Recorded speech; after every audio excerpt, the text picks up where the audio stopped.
বর্তমানে প্রতিটি স্মার্টফোনের দাম যেভাবে বেড়েছে সেক্ষেত্রে কার্ভ ডিসপ্লে ফোনগুলি কেনার জন্য একটু বেশি টাকা গুনতে হচ্ছে। তাই আপনি যদি একটি ভালো কার্ভ ডিসপ্লে ফোন কেনার পরিকল্পনা করছেন তাহলে এই ভিডিওটি দেখুন। ভিডিওটিতে আমরা বাছাই করা এমন তিনটি স্মার্টফোনের কথা বলবো যে ফোনগুলিতে কার্ভ ডিসপ্লের সাথে সাথে অন্যান্য সব ফিচার্সগুলিও মনের মতো করে পেয়ে যাবেন। তাই ভিডিওটি স্কিপ না করে শেষ পর্যন্ত দেখুন, আর চ্যানেলে নতুন হয়ে থাকলে সাবস্ক্রাইব করে রাখুন। তো আমাদের লিস্টের 3 নম্বরে থাকা স্মার্টফোনটি হলো পোকো M8। এর ডিজাইনটা একবার দেখুন, সিরিয়াসলি সো ক্লাসিক, আর ডিসপ্লের কোয়ালিটি মাইন্ড ব্লোয়িং। তাছাড়া প্রিমিয়াম কোয়ালিটির ক্যামেরা এগুলো তো রয়েছে।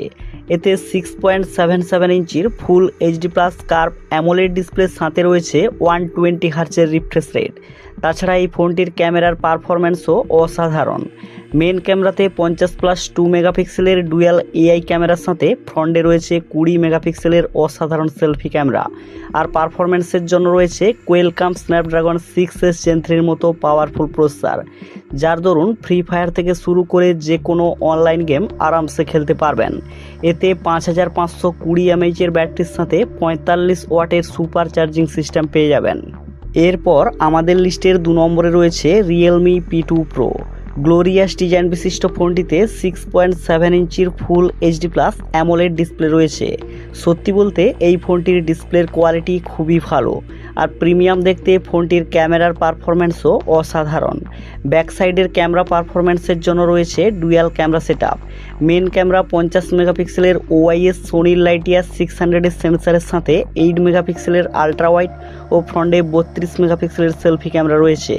তাছাড়া এই ফোনটিতে মাল্টিটাস্কিং থেকে শুরু করে 90 FPS game play easily handle করে নিতে পারে ফোনটি, কারণ এতে কোয়েলকাম স্ন্যাপড্রাগন 7S Gen 2 মতো পাওয়ারফুল চিপসেট রয়েছে। তাছাড়া 5200 mAh ব্যাটারি সম্পন্ন ফোনটিতে 80 ওয়াটের ফ্লাশ চার্জিং সিস্টেম পেয়ে যাবেন। সবশেষ আমাদের লিস্টের 1 নম্বরে থাকা ফোনটি হলো মোটো G96। কার্ভ ডিসপ্লেযুক্ত ফোনগুলির মধ্যে এটি হলো সবথেকে লাইট ওয়েট ও গুড লুকিং ফোন। এতে মিলিটারি গ্রেড স্যাটিসফাইড থেকে শুরু করে IP68 এর প্রোটেক্ট সব কিছুই রয়েছে ফোনটিতে।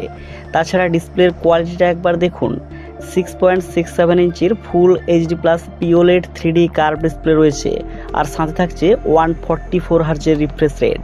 ক্যামেরার কথা বললে ভালো পারফরম্যান্স করার জন্য ব্যাক সাইডে রয়েছে 50 মেগাপিক্সেলের সোনির লাইটিয়া 700 এর সেন্সরের সাথে 8 মেগাপিক্সেলের আলট্রা ওয়াইড প্লাস ম্যাক্রো, আর ফ্রন্টে থাকছে 32 মেগাপিক্সেলের অসাধারণ সেলফি ক্যামেরা। তাছাড়া এই ফোনটিতে 60 FPS স্মুথলি গেম খেলতে পারবেন, কারণ এতে স্ন্যাপড্রাগন 7S Gen 2 মতো পাওয়ারফুল চিপসেট রয়েছে। তাই আপনি যদি 2026 সালে দাঁড়িয়ে ভালো একটি কার্ভ ডিসপ্লে ফোন কেনার কথা ভাবছেন তাহলে এই 3টি ফোনের মধ্যে যে কোনো একটি নিশ্চিন্তে বাই করতে পারেন।